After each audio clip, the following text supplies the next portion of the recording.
సంవత్సరాల తరబడి ఎన్ని మందులు వాడినా మీ మోకాల నొప్పులు తగ్గట్లేదా? ప్రాణ పెయిన్ క్లినిక్ లో అత్యాధునిక చికిత్స. కట్టుకున్న భార్యను అత్యంత కిరాతకంగా కడతీర్చాడో దుర్మార్గపు భర్త. అక్కడితో ఆగకుండా శరీరాన్ని ముక్కలుగా చేయాలనుకున్నాడు. అది కాస్త ఫలించకపోవడంతో ఆత్మహత్యగా చిత్రీకరించాలనుకున్నాడు. ఇంట్లో గ్యాస్ సిలిండర్లు ఆన్ చేసి పరారయ్యాడు. ఆలస్యంగా వెలుగులోకి వచ్చిన ఈ ఘటన మరెక్కడో కాదు, హైదరాబాద్ బాచుపల్లిలో జరిగింది. అసలెందుకు భార్యను హత్య చేయాలనుకున్నాడు?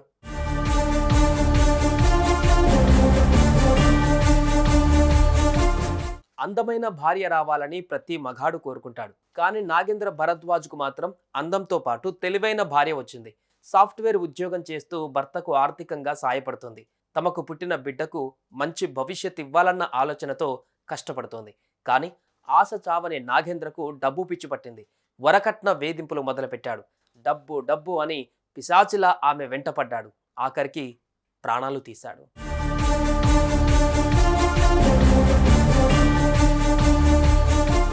అసలేం జరిగింది అనే విషయానికి వస్తే, ప్రకాశం జిల్లా కొనకనిమిట్ల మండలం గొట్లగట్టుకు చెందిన మధులతకు, అదే జిల్లాలో దర్శి పరిధి పుట్టబజారుకు చెందిన వరకాల నాగేంద్ర భరద్వాజ్తో 2020లో వివాహం జరిగింది.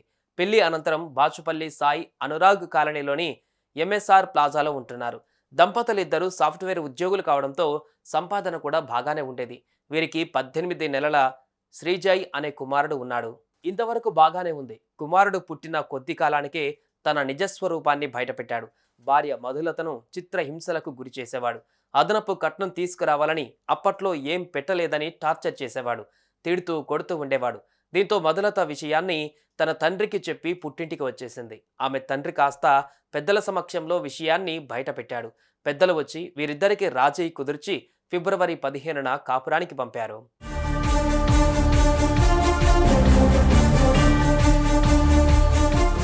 కొద్ది రోజుల పాటు బాగానే ఉన్న నాగేంద్ర మళ్లీ గొడవలకు దిగాడు. భార్యను చిత్రహింసలు పెట్టాడు. ఈ క్రమంలో మే 4న రాత్రి ఇద్దరి మధ్య గొడవ జరిగింది. కోపంలో క్షణికావేశంలో నాగేంద్ర భరద్వాజ్ కత్తితో భార్యను మెడతో పాటు పలుచోట్ల పొడిచి హత్య చేశాడు. భార్యను హత్య అయితే చేశాడు, కానీ పోలీసులకు దొరకకుండా ఉండేందుకు పెద్ద ప్లాన్ వేశాడు. మధులత మృతదేహాన్ని ముక్కలుగా చేసేందుకు ప్రయత్నించాడని, అది ఫెయిల్ కావడంతో గ్యాస్ లీకేజ్ చేసి ప్రమాదంగా చిత్రీకరించే ప్రయత్నం చేశాడు. హత్య చేసిన గదిలో ఒక సిలిండర్ను ఉంచి మరో సిలిండర్ను కిచెన్లో పెట్టాడు. గ్యాస్ లీక్ అయ్యేలా చేసి కరెంటు తీగలను ప్లగ్లో పెట్టి వైర్లను సిలిండర్ వద్ద ఉంచి గ్యాస్ పేలితే ఆత్మహత్యగా లేదా ప్రమాదంగా పోలీసులు నిర్ధారిస్తారనుకొని సెటప్ అంతా పెట్టేసి ఇంటికి తాళం వేసి కుమారుడితో వెళ్ళిపోయాడు.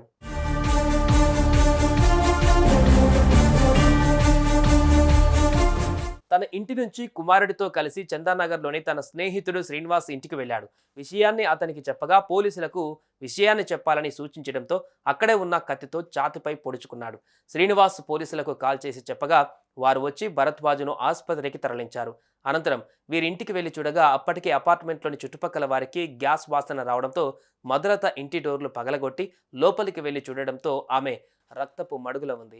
దీంతో పోలీసులు అక్కడికి చేరుకొని ఆమె మృతదేహాన్ని పోస్టుమార్టం నిమిత్తం ఆసుపత్రికి తరలించారు. ఇక మృతురాలి కుటుంబ సభ్యులకు విషయం చెప్పడంతో వారు హైదరాబాద్కు చేరుకున్నారు. అల్లుడు నాగేంద్ర భరద్వాజ్ పై పోలీసులకు ఫిర్యాదు చేయడంతో కేసు నమోదు చేసుకున్న పోలీసులు నిందితుడిపై 302 సెక్షన్ కింద కేసు నమోదు చేశారు. ఈ నెల 6న కోర్టులో హాజరుపరిచారు. అసలెందుకు హత్య చేయాల్సి వచ్చింది అనే కోణంలో విచారణ జరుపుతున్నారు.